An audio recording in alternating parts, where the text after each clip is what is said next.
आपकी वजह से मुझे आया तो कॉन्फिडेंस मेरा फिर धीरे धीरे लो हो गया, लेकिन प्रैक्टिस करना मैंने छोड़ा नहीं।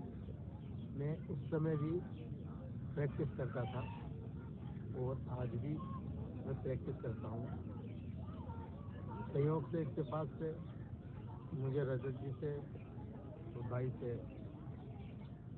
मिलने का अवसर दोबारा प्राप्त हुआ और इस अवसर को मैं चाहता हूँ कि ये दोबारा और हर वक्त हर संडे को मुझे मिलता रहे। मैं भी ये कोशिश करूँगा और ऊपर वाले का करम भी रहेगा साथ में, तो ज़रूर मैं ये कंटिन्यू करूँगा और भाई लोगों का साथ भी रहेगा जरूर। हमारा साथ हमेशा टीसा के आपके साथ रहेगा और आप जैसे ज़रूरतमंद जो चाहते हैं कि काम अपने आप पर काम करना, हम उनको हमेशा सपोर्ट करेंगे। टीसा का हमेशा सपोर्ट रहा है और रहेगा। ऐसे ही जो वीकली या अल्टरनेटिव वीक पर ऐसे जो मीटिंग होती हैं। कपिल जी, टीसा से जुड़ने के बाद आपका एक्सपीरियंस क्या रहा? टीसा से जुड़ने के पहले और टीसा से जुड़ने के बाद में आप हमें बताइए। अगर मैं टीसा से जुड़ने के बाद का एक्सपीरियंस बताऊँ तो मेरी लाइफ चेंजिंग होती है ना, उसको वो चेंज हो गई। पहले कैसे थी आपकी life? In terms of my thinking, my way of communication, मतलब मेरे जो सोचने का तरीका था और बोलने का या लोगों से बिहेव करने का तरीका था, वो सारे चेंज हो गए। पहले मैं स्टैमरिंग को थोड़ा हैवी माइंड पे धर के बैठा रहता था कि भाई मैं हकला जाऊंगा, वैसा था। लेकिन अभी जैसे टीचर से जुड़ा और ऐसे कम्युनिटी मिले लोगों से, तो थोड़ा मतलब फिर वर्कशॉप ज्वाइन की तो उससे थोड़ा मोटिवेशन आया वर्कशॉप से।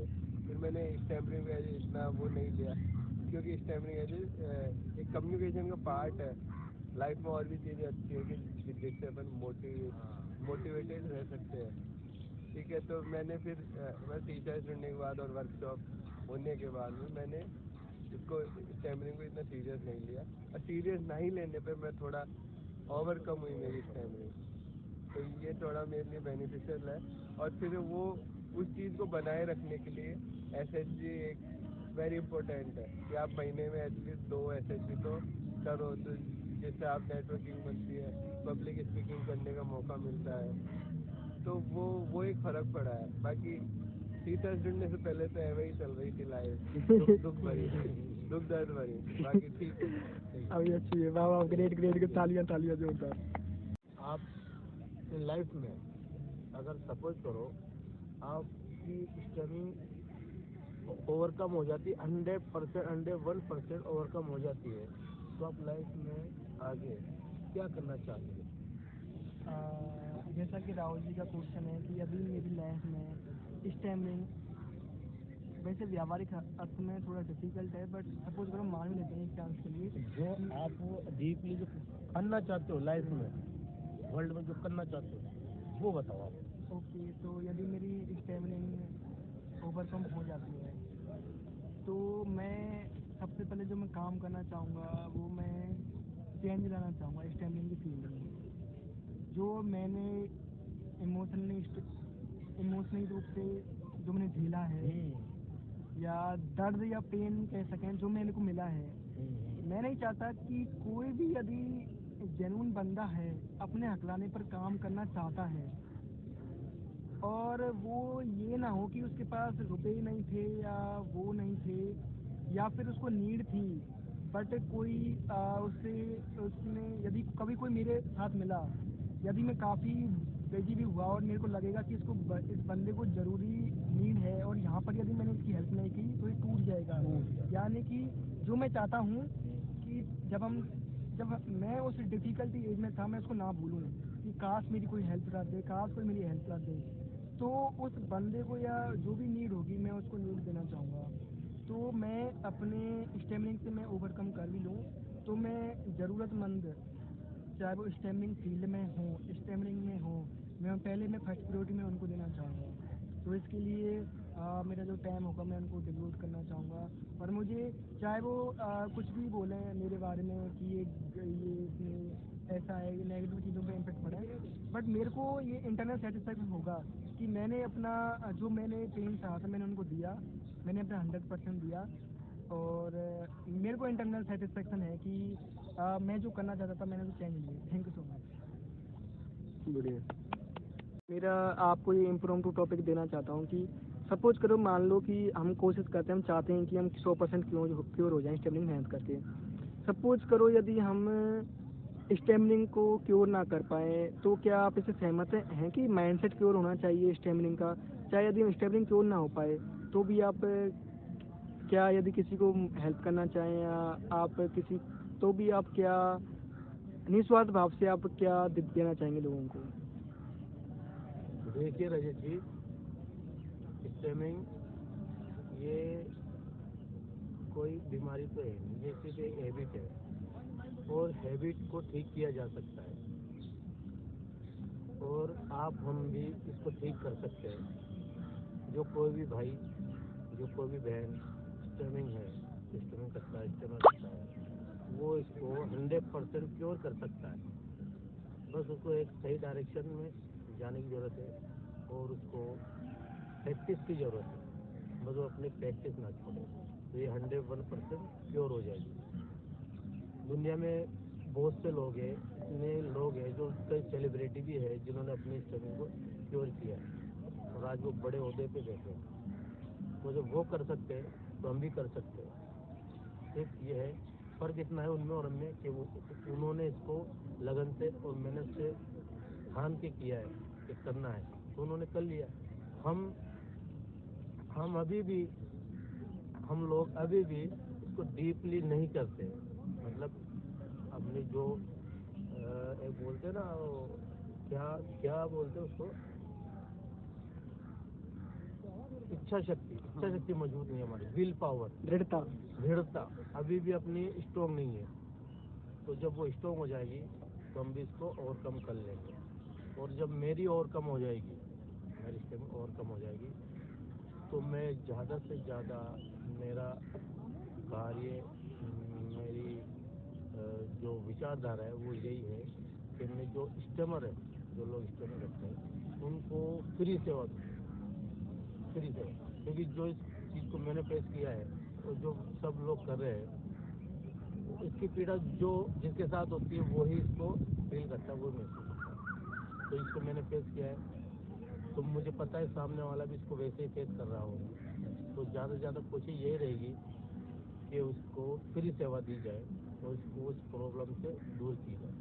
तो उसके लिए क्या आप टीसा में वॉलंटियरिंग का माध्यम चुनने की कोशिश कर सकते हैं? देखिए, जहाँ भी मुझे मौका मिलेगा, या खुद से मौका मिले या किसी संस्था से मौका मिले, तो मैं अपनी सेवा जरूर दूंगा। चाहे इसे टीसा के थ्रू मिले या और किसी संस्था के थ्रू मिले, मैं अपनी सेवा जरूर दूंगा। और वो सेवा फ्री ऑफ कॉस्ट रहेगी, सिर्फ और सिर्फ हेल्प करनी है बस। Thank you so much Rahul ji, thank you. अगर मैं मेरे स्कूल की बात करूँ तो स्कूल में हम ऐसा कोई डिफ्रेंसिएशन भी नहीं था। मतलब हम लोगों को ऐसा भी नहीं था कि ये ऐसा कुछ भी अलग है, वो डिफरेंटली एबल जैसे है, कुछ ऐसा कुछ वो नहीं था। Hello sir, good afternoon sir. मेरा क्वेश्चन आपसे ये है कि आपकी बेटी बहुत क्यूट है, वो भी दिख रही है। तो यदि जैसे हमने अभी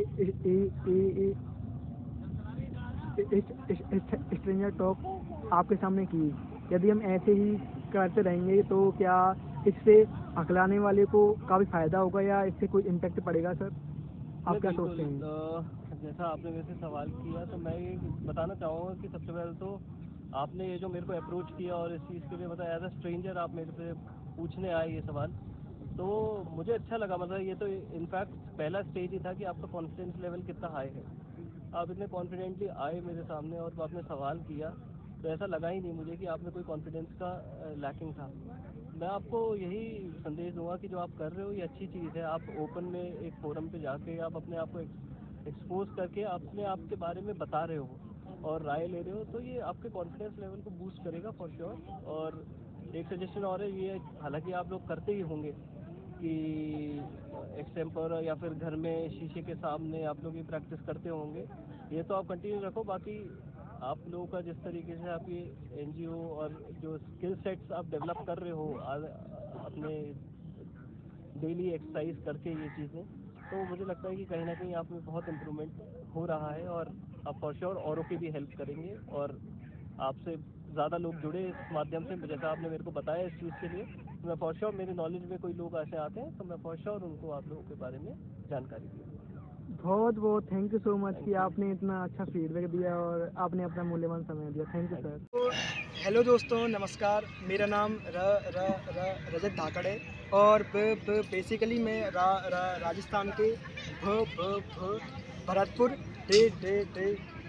डिस्ट्रिक्ट के टाउन से हूँ और अभी मैं लास्ट 1-1.5 साल से जयपुर में रह रहा हूँ और अभी मैं अपनी ह्यूमैनिटीज़ में बैचलर कर रहा हूँ, सेकेंड ईयर में। और इसके साथ में हमारा एक एसोसिएशन है, Tessa, the Indian stemming association, जो हकलाने वाले लोगों की बिल्कुल फ्री ऑफ कॉस्ट में इंडिया के लेवल पर वो हेल्प कर रहा है। इसके जगह जगह स्वयं सहायता समूह है। एक समूह जयपुर में भी है जो 1-1.5 साल से लगभग एक्टिव है। हर संडे को वीकली एसएचजी मीटिंग होती है उसमें।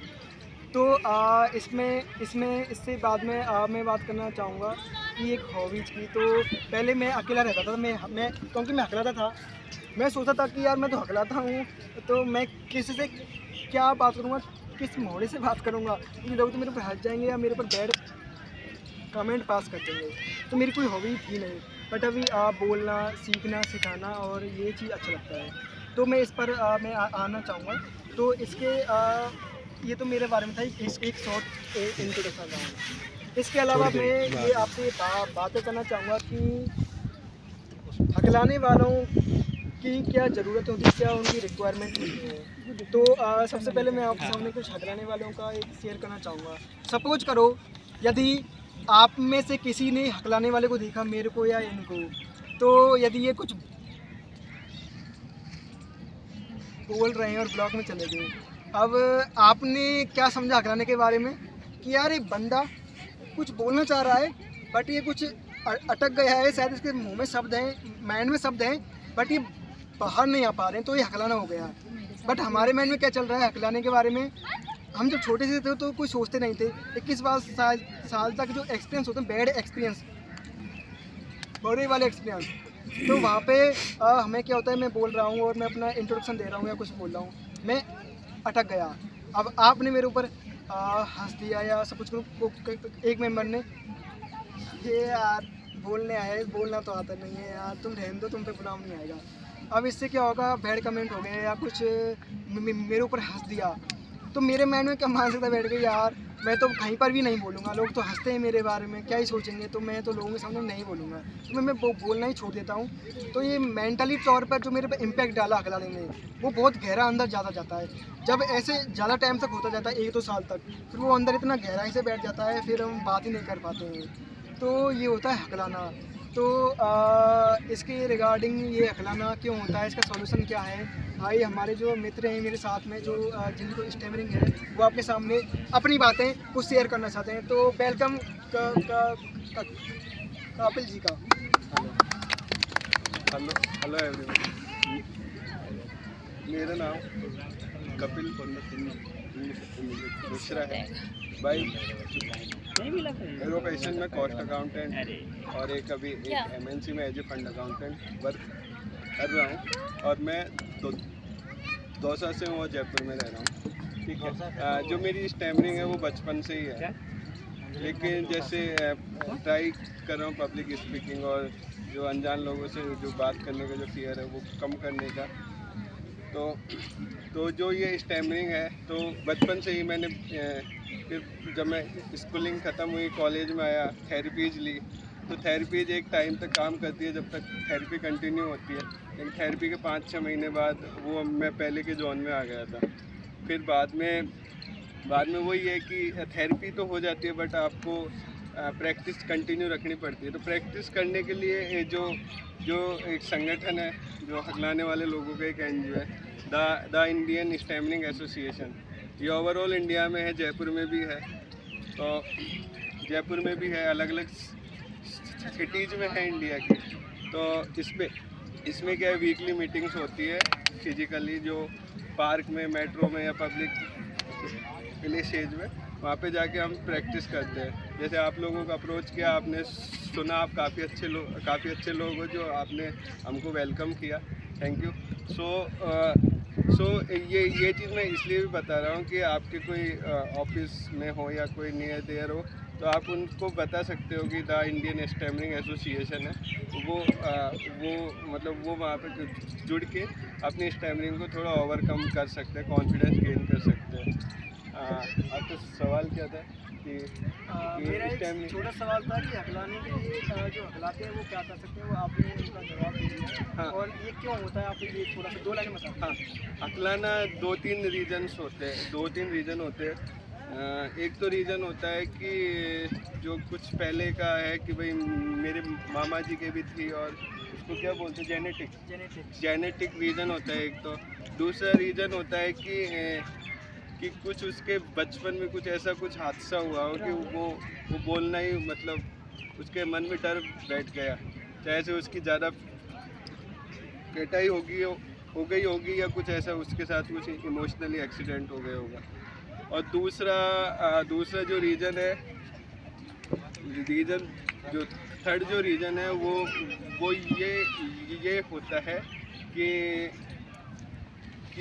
जो कम्युनिकेशन, जो फियर होता है कि भाई क्या समझेगा, क्या बोलेगा, मैं क्या बोलूँगा, ये क्या समझेगा, बोलना चाहिए नहीं बोलना चाहिए, तो वो थोड़ा भय होता है अंदर से। तो इस चीज़ को कम करने के लिए तो वो ये माइंड मेडिटेशन वगैरह हम जो ट्राई करते हैं, मेडिटेशन हुआ, और टेक्निक्स होती है बोलने की, धीरे बोलना या सांस लेके बोलना, या जब भी स्टॉपेज आता है, मतलब जब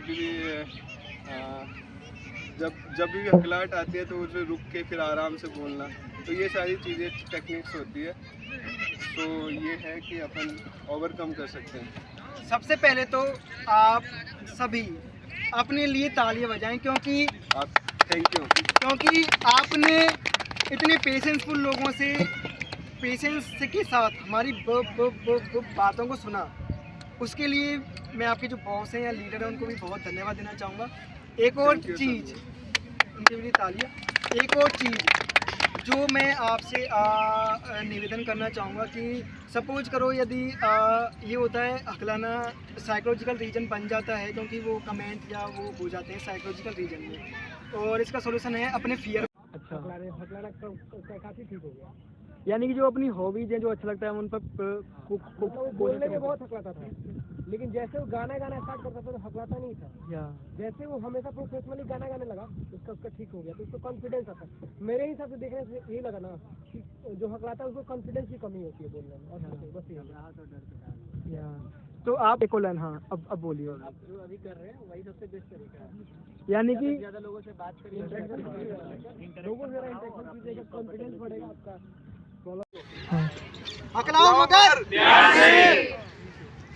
एसएचजी हुई आज, उसमें मैं अगर फीडबैक देना चाहूँ तो ऐसा रहा कि स्टार्टिंग में जो मेडिटेशन हुआ उससे कामनेस आई, और फिर उसके बाद में एक्टिविटीज़ करने के बाद में अपन ने स्ट्रेंजर टॉक की, तो अपन ने चार पाँच ग्रुप से स्ट्रेंजर टॉक की, तो वो थोड़ा मोटिवेशन फील हुआ, तो जो मेरा डर है वो थोड़ा कम हुआ।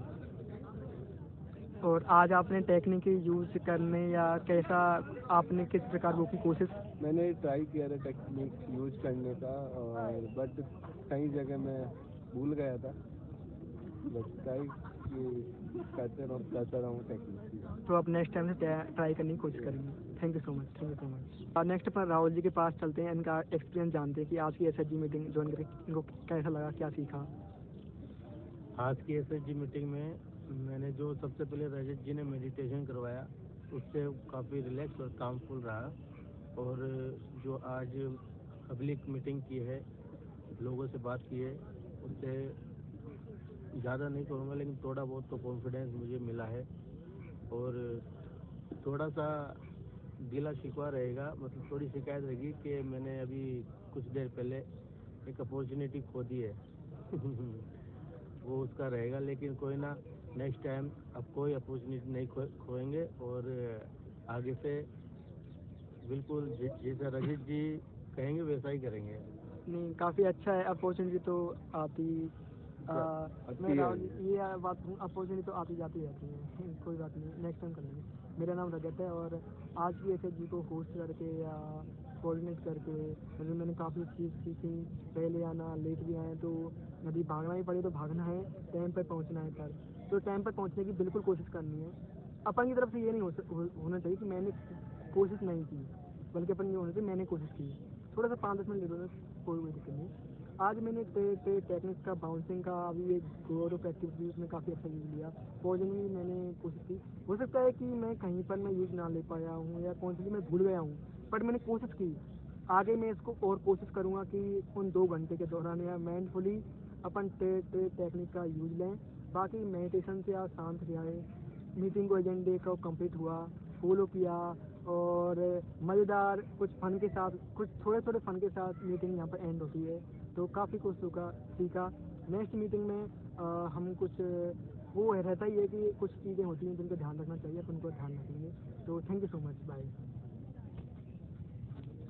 यही सही समय है, हकलाने वाले माइंडसेट को क्योर करने का अनमोल समय है। Thank you.